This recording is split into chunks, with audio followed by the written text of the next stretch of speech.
This is podcast number 4 for sheep and goat topics, and I am Dr. Mike Neary, Extension Small Ruminant Specialist, Purdue University. The topic this week is on contagious ecthyma, or commonly referred to as sore mouth, or sometimes called scabby mouth, or even sometimes called ORF. On this podcast, we will discuss sore mouth symptoms, how sheep and goats get infected, and a prevention and treatment program. Sore mouth is a common disease of sheep and goats. It is caused by a type of pox virus. Classic symptoms include scabs and sores around the mouth and nose of sheep and goats.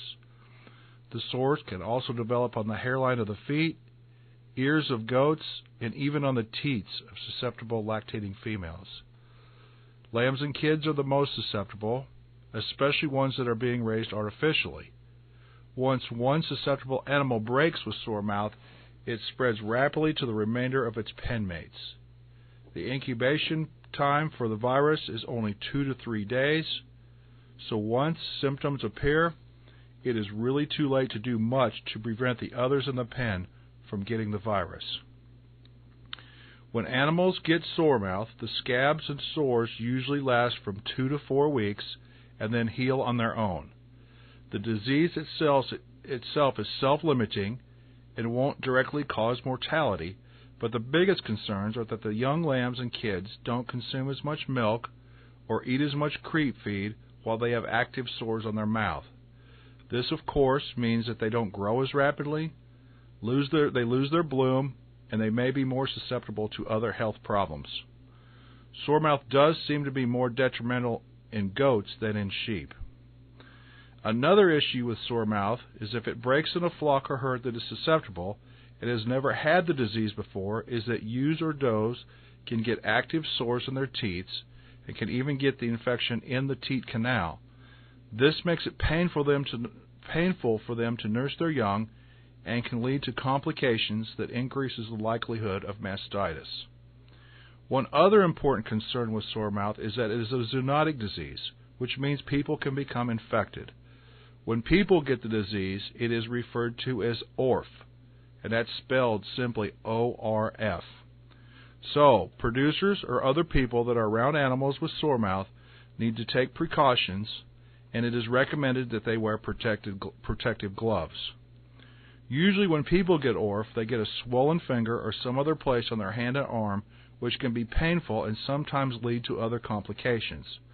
This is certainly something we want to avoid through simple biosecurity protection. What about treatment and prevention of sore mouth? If sore mouth breaks in a group of lambs or kids, there is really minimal strategies to eliminate it. Since it is caused by a virus, antibiotics are not effective in clearing it up. Some producers claim success in helping dry the scabs up quicker by spraying WD-40 on the sores.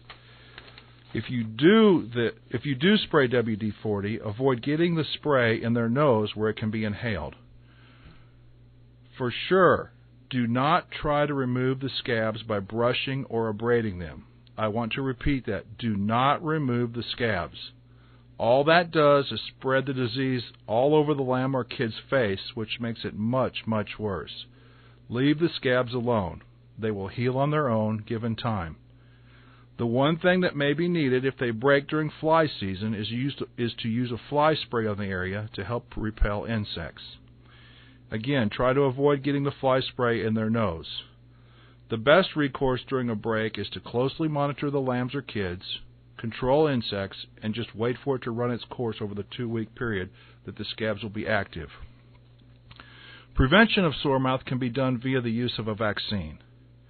However, due to the fact that the vaccine is actually a live viral vaccine, producers may or may not choose to vaccinate for this disease.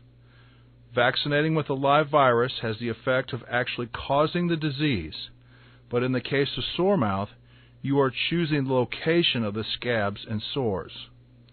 The way the vaccine works is that a small section of skin is abraded, and then a small amount of the liquid containing the sore mouth virus is lightly brushed onto the area. In a few days, the scabs will appear.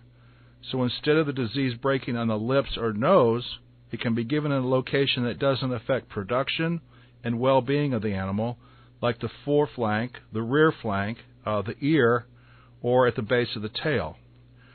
Once the animal is vaccinated and the sores heal, they have long-term immunity to sore mouth. Depending on the strain of the virus, it is speculated by some sources that animals get anywhere from 2 years to a lifetime immunity to sore mouth. This same long-term immunity occurs with a natural infection of sore mouth. It is very important to wear protective gloves when handling the vaccine or vaccinating animals, since, as we mentioned earlier, it is a zoonotic disease.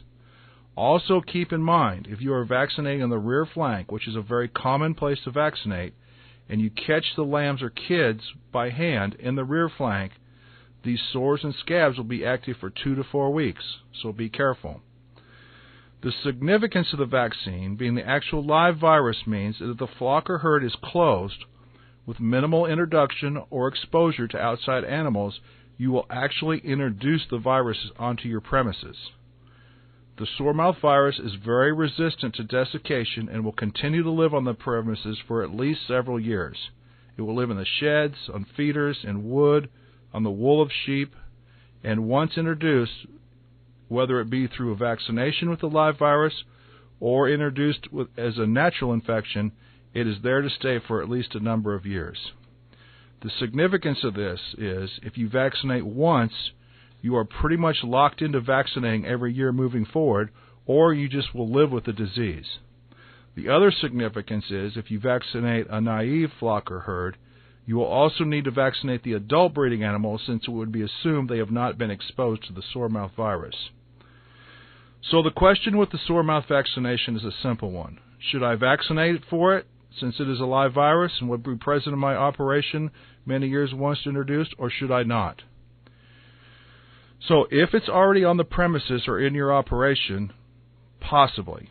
It's a personal decision, and some producers just let infection occur naturally and let it run its course. Mortality rates under normal situations are very low to non-existent, and it simply becomes a nuisance or minor issue.